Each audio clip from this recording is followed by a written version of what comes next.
의료 조건과 등록에 지난 시간 했었어요. 그래서 서머리를 해보면 보건복지부 장관은 보건의료 시책에 필요하다고 인정되면 면허를 내줄 때 3년 이내의 기간을 정해서 특정 지역이나 특정 업무에 종사할 것을 면허의 조건으로 붙일 수 있다고 했고, 그리고 면허를 내줄 때는 면허 대장에 등록하고 면허증을 내주고, 그리고 등록 대장은 의료인의 종별로 따로 작성 비치한다고 그랬습니다. 그리고 면허 등록과 면허증에 필요한 사항은 보건복지부령으로 정한다고 그랬고, 그 다음이 우리 의료인의 권리로서 의료 기술에 대한 보호 권리가 있습니다. 그래서 의료인이 하는 의료, 조산, 간호 등 의료 기술의 시행, 의료 행위에 대해서는 의료법 또는 다른 법령에 특히 규정된 경우를 제하고는 누구든지 이거를 간섭할 수가 없어요. 그래서 의료기관의 의료시설, 기재, 약품, 기물 등을 파괴, 손상하거나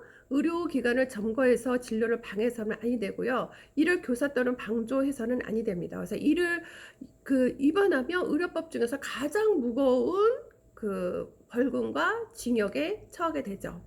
그리고 누구든지 이제 의료행위가 행해지는 장소에서 의료행위를 행하는 의료인 제80조에 따른 간호조무사 및 의료기사 등에 대한 법률 2조에 따른 의료기사 또는 의료행위를 받는 사람을 폭행, 협박해서는 안 됩니다. 그 다음에 이제 13조 의료기재 압류 금지가 있습니다. 그래서 의료인이 의료 업무에 필요한 기구, 약품, 그 밖의 재료는 이를 압류하지 못해요. 그리고 압류할 수 있는 건 의료공단의 진료비에 대해서는 압류가 가능하지만 절반 이상을 압류하면 안 됩니다. 그 다음에 14조 기구 등의 우선 공급이 있습니다. 그래서 의료인은 의료 행위에 필요한 기구, 약품, 기타 시설, 재료에 관해서 우선적으로 공급받을 권리가 있습니다. 그래서 부수되는 의료인의 우선 공급받을 그럴 권리에 부수되는 물품, 노력과 교통수단에 대해서도 동일한 권리를 갖는다고 합니다. 그래서 우리 의료인의 권리에서는 뭐가 있었냐면 기구 등의 우선 공급을 의료기구 등을 우선 공급받을 수 있고 의료기자재 압류 금지를 할 수 있고 그 다음에 의료기술에 대한 보호를 받을 수 있는 권리가 있었어요. 그러면 이제 의료인의 진료 거부 금지가 있습니다. 그래서 의료인의 의무사항의 진료 거부를 금지는 불가능하고요. 그 다음에 세탁물도 처리해야 되고 진단서 교부 조건 및 발급 의무가 있고 비밀 누설 금지를 지켜야 될 의무가 있고 태아의 성간별 등의 금지를 하셔야 되고 기록 열람 등의 제한적으로 열람을 할 수 있습니다. 그 다음에 진료 기록부 등의 비치 의무가 있고요. 그 다음에 환자에 대한 요양법에 지도 의무가 있습니다. 그리고 취업 상황 등에 대한 신고 의무가 있고 변사체 등의 신고 의무가 있습니다. 그래서 우선 이제 제15조 진료 거부 등 이 의무를 보면 기본은 그거예요. 정당한 이유 없이 진료 거부를 할 수가 없습니다. 그래서 의료인은 진료 또는 조산의 요구를 받을 때에는 정당한 이유 없이 이를 거부하지 못하고 그다음에 구급 환자에 대해서 응급처치를 즉시 시행하여야 됩니다. 그리고 여기 2항에 의료인은 환자에게 응급의료에 관한 법률에서 정하는 바에 대해서 최선의 처치를 한다고 그랬는데, 자 그러면 1항에 의료인 또는 의료기관 개설자는 진료나 조산의 요청을 받으면 정당한 사유 없이 거부하지 못한다고 그랬어요. 그러면 정당한 이유가 되지 못하는 경우가 뭐냐? 환자가 의료비가 없는 경우, 그 다음에 진료 시간 외에 구급 환자의 진료, 그 다음에 특정 직장인을 위해서 설립된 의료기관, 부속 의료기관을 얘기하는 거죠. 의료기관이라도, 그러니까 특정 직장인을 위한 설립된 의료기관이라도 의료기관이 없는 경우 구급 환자의 진료, 그다음에 예를 들어서 기상 상황이 나쁘거나 교통 수단이 없는 벽지라도 왕진이 불가능한 경우를 제외하고는 정당한 이유가 되지 못한다고 합니다. 그러면 앞에서 얘기한 부분은 정당한 이유가 되는 거예요. 그 다음에 이제 응급환자는 그럼 응급환자 2항에 응급환자라고 나왔는데 응급환자는 응급 의료에 관한 법률 2조에서 응급 환자에 대해서 그 정의를 했어요.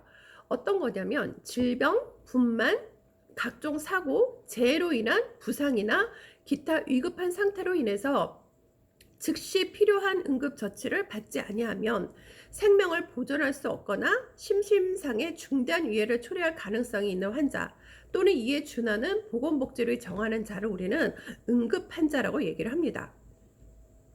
그러면 응급처치라는 건 뭘까요? 응급처치는 응급의료 행위의 하나로서 응급 환자한테 행해지는 기도 확보, 그 다음에 심박동의 회복 또는 뭐 생명의 위험이나 증상이 현저한 악화를 방지하기 위해서 긴급히 필요하다는 처치를 말을 하고요.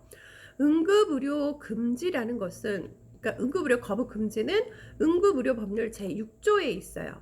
응급의료기관 등에서 근무하는 응급의료 종사자는 응급 환자를 항상 진료할 수 있도록 응급의료 진료 업무에 성실히 종사해야 된다라고 돼 있고요.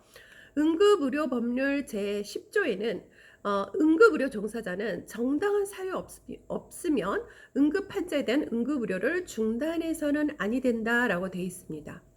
자, 그 다음에 이제 16조 세탁물 처리를 보면 의료기관에서 나오는 세탁물은 의료인, 의료기관 또는